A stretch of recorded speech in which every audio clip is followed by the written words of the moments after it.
everyone. Welcome back. It's Thursday. It's April 30th, 2020, and we're here for Thoughtful Thursday. So thanks for clicking play and for being here today. Let's share our feelings. I have so many feelings, but I only brought two of them with me today. The very first one that I wonder if I'm going to get lots of Me Too's on this one. My very first feeling is curious. I have been feeling very curious the last couple of days. There's been a lot of news. There's been a lot of ideas about opening everything up. School's starting early. School's ending early. There's so many things out there being thrown out there, and it's definitely been piquing my interests and making me feel very curious. I'm doing my best to not let these curious thoughts turn into worries, and I'm going to keep working on that. My second feeling is, do you guys remember this one? Oh, they're both yellow. I just realized that. My second feeling is grateful. I just feel really grateful, guys. I realize that there's quite a few people who don't feel grateful during these times, and I understand why. I absolutely do. I've been having a couple of really grateful days. I've been getting lots of emails from you guys. I've been feeling really connected to you. I've been getting lots of appreciation emails and people reaching out and asking for help, and I'm loving that people are coming to me and wanting to keep our connection alive. I'm feeling really grateful for that. But I also completely understand that this is a really hard time, and there's a lot of people out there who are not feeling grateful.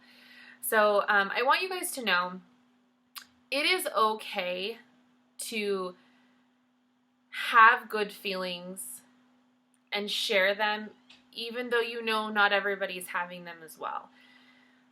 I fully understand there's a lot of hard feelings out there, and I have a lot of heavy feelings about it as well.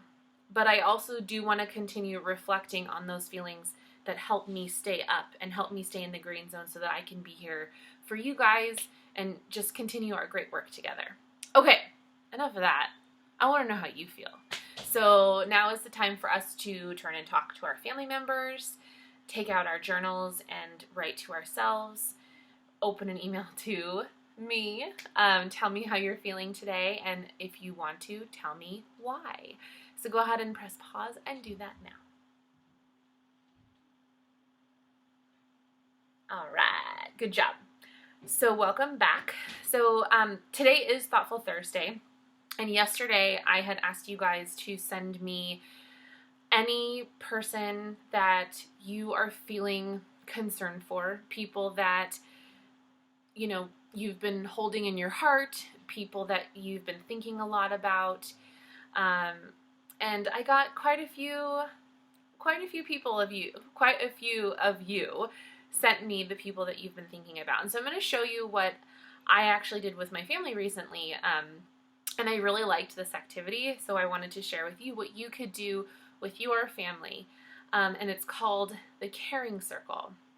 And if you've never heard of this before, it is a little tool or strategy that the Toolbox program came up with. And it's actually used as like an empathy builder or even like a community builder. And a lot of teachers will use this strategy in their classroom to build community and empathy within the people in the classroom, because you can't tell how a person is just by the way that they look. You might see somebody who looks grumpy all the time and think that that person's just like mean and grumpy and doesn't want to have anything to do with you, but most of the time that's not true. It might just be how they look. There's times where you see someone and you're like, oh, that person's always happy. They must have the best life. But that's not always true.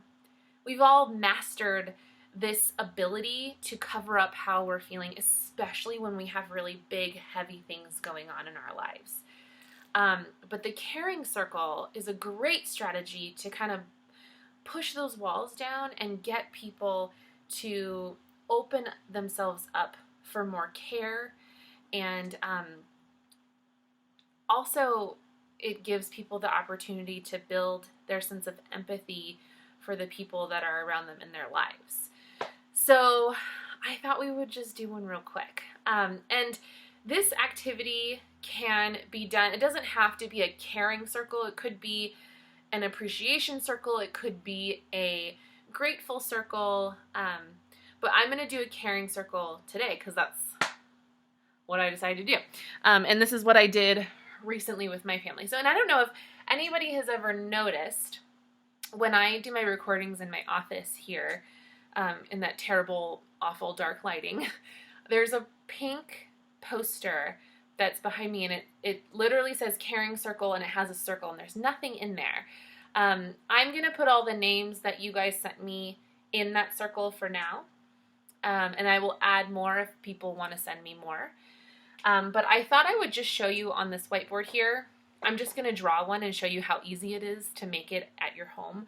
So if you have a whiteboard or just like a simple piece of paper, you can do this with your family. So I'm just going to draw a circle. I'm going to write caring circle. So if this was, if you guys decided to make this your grateful circle or your appreciation circle, that you would put that instead.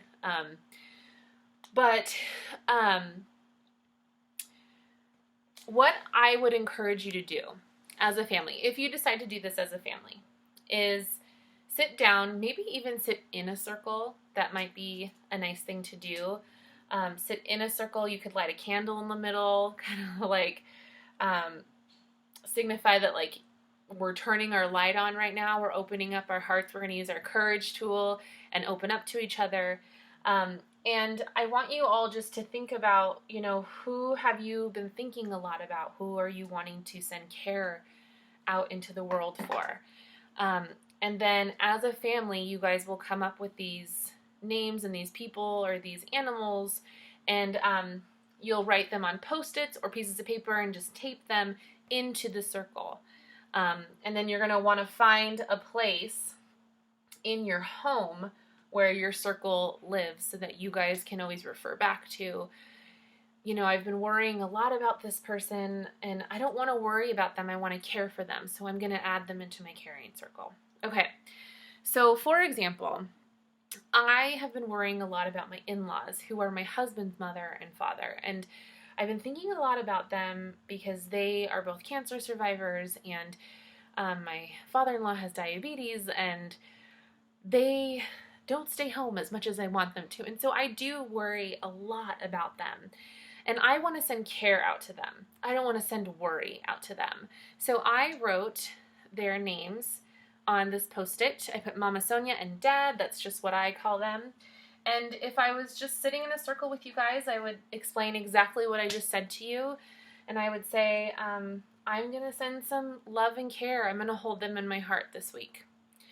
And then the next person would go. And in this case, it's a fourth grader. I decided to not say the names of students who sent me the people that they're caring about, just for confidentiality reasons. But I will just say like the grade that you're in, and then just put the people's names. So beautiful fourth grader sent me one that said, my grandma. So she wants to hold her grandma in her heart, send some love and care to her. Another first grader said, I'm writing it out now, my friend Jack. So this kiddo, he's been having some worry for his friend Jack. I think that Jack's family's been going through a lot, and so he's been thinking a lot about his friend Jack. He's going to hold his friend Jack in his heart.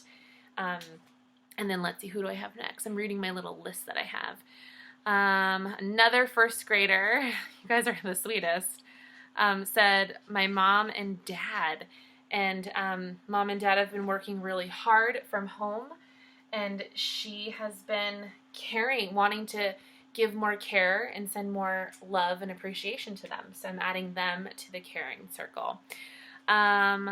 let's see, I got another fourth grader who is worried about their little brother, but didn't explain why. And I'm glad that she did not explain why, because sometimes we don't need to know why.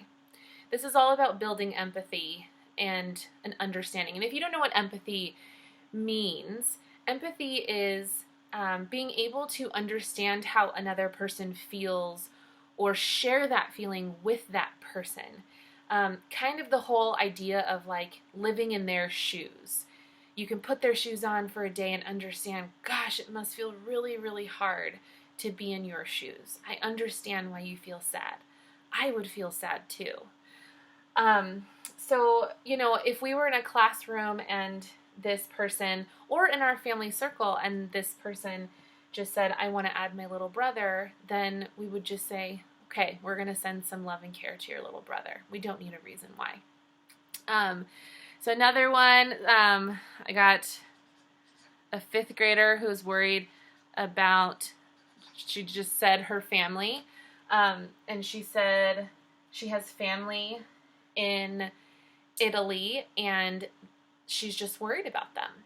She wants to get rid of the worry and send that love and that care out to her family. This one's really cute. So this student, who is also, I got lots of fourth graders, said that they want to send care out to their teacher because they realize that their teacher is working really, really hard. So I thought that was pretty sweet. And then I got another grandma and grandpa.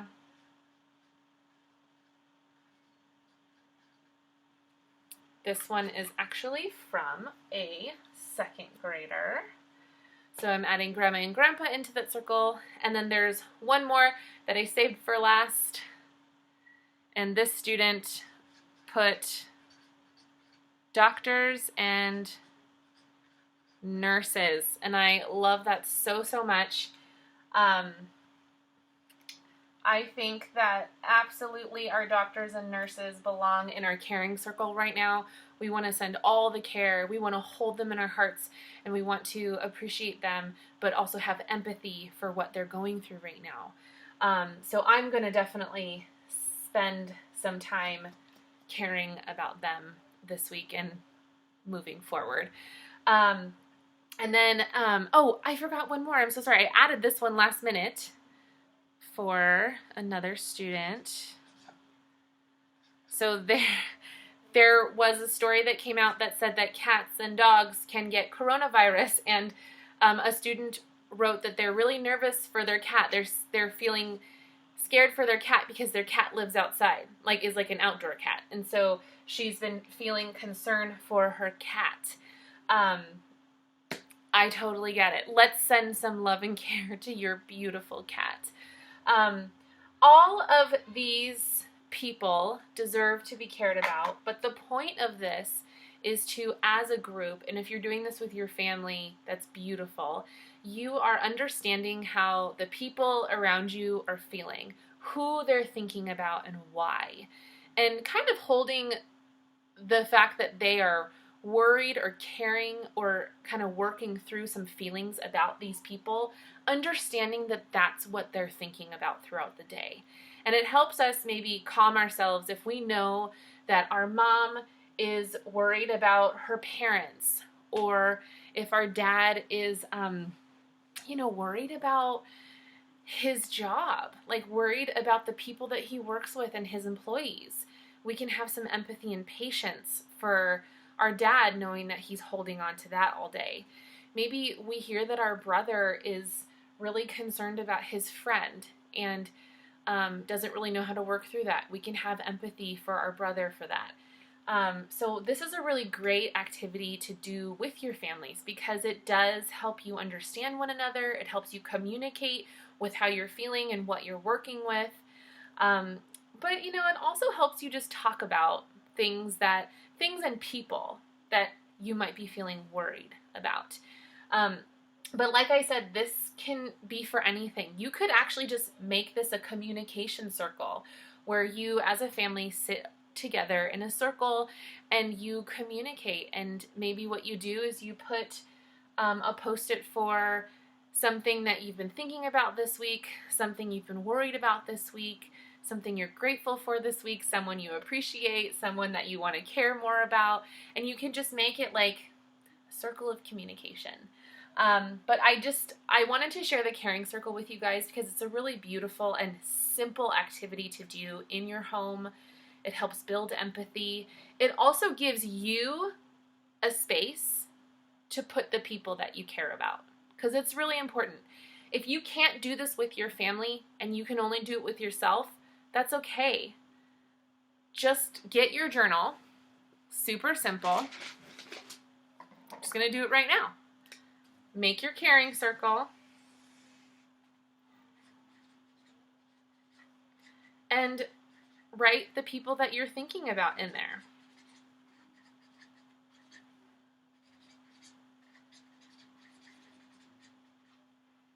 Just write Mama Sonia. That's my mother-in-law. My students. Just do whatever you can to find that space to express how you're feeling about the people that you're caring about, or the people that you're worried about.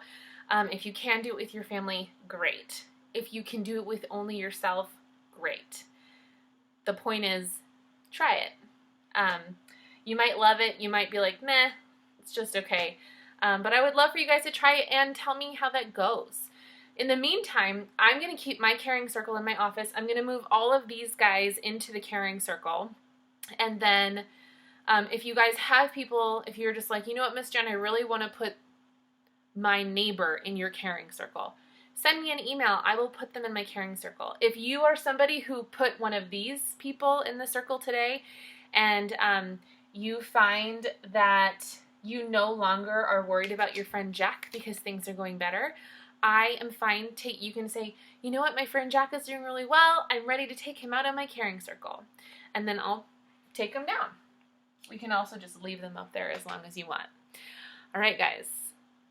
I hope that you liked today's activity, and I hope that you try it.